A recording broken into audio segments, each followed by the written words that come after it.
Les campagnes électorales se préparent avec un régulateur qui entend y prendre toute sa place. Pendant ce temps, l'État se veut plus efficace dans la gestion des biens saisis par la justice, mieux protéger les enfants par l'application de la loi. Bienvenue dans ce nouveau numéro de Guinée News Podcast où nous analysons l'actualité du jour avec Madi Bangoura, il est journaliste à Guinée News. Bonjour Madi. Bonjour Moreau, bonjour à tous.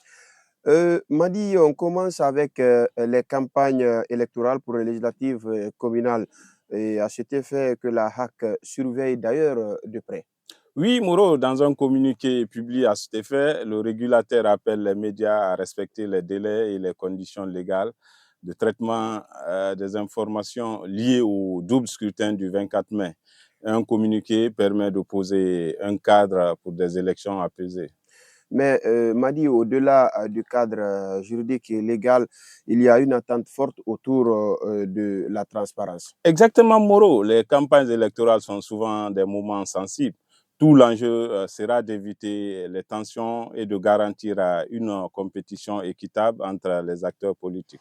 À cet effet, on peut dire qu'on est à la fois dans une dynamique de vigilance. Oui, et la crédibilité du processus dépendra de la manière dont ces campagnes seront encadrées et conduites normalement dans les médias. Et justement, Madi, parler de crédibilité, c'est aussi parler de la manière dont l'État gère les ressources sous sa responsabilité et l'agence de gestion et de recouvrement des avoirs saisis et confisqués à Grasque a tenu sa session du conseil d'administration et annonce une feuille de route pour une gestion plus rigoureuse des biens notamment saisis. Oui, Moreau, c'est un chantier stratégique. L'objectif vise à renforcer la transparence et l'efficacité dans la gestion des avoirs issus des procédures judiciaires. Donc, à cet effet, parce que la justice ne s'arrête pas aux condamnations aussi. Exactement. Il faut aussi assurer la traçabilité et la bonne utilisation des biens récupérés.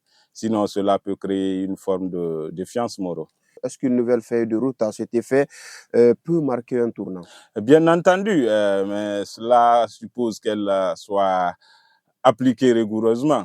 Tout dépendra donc de la capacité de la Grasque à traduire ses engagements en résultats concrets. Après la politique, chers abonnés, et la gouvernance, place maintenant la question profondément sociale, la protection des enfants. Une campagne de vulgarisation du Code de l'enfant vient d'être lancée en Guinée. Oui, c'est une initiative essentielle. Le Code de l'enfant est très abouti, mais encore insuffisamment connu du grand public, nous le savons.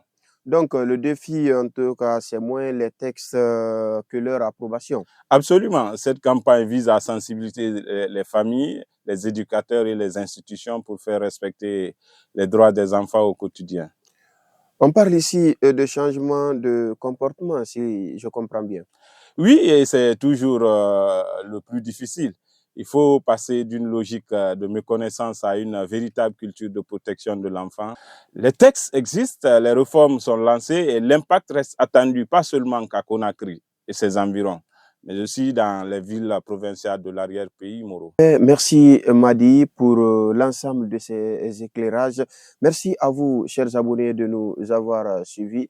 On se retrouve demain pour un nouveau numéro de Guinée News Podcast. En attendant, suivez-nous pour comprendre l'essentiel de l'actualité, surtout en Guinée, sur guinéenews.org et l'ensemble de ces différentes plateformes. À bientôt. Ce podcast vous est offert par Orange, leader de la téléphonie mobile en Guinée. La Lonagui, la fortune aux parieurs, les bénéfices à la nation. UMS, leader de la logistique minière et pétrolière en Guinée et dans la sous-région.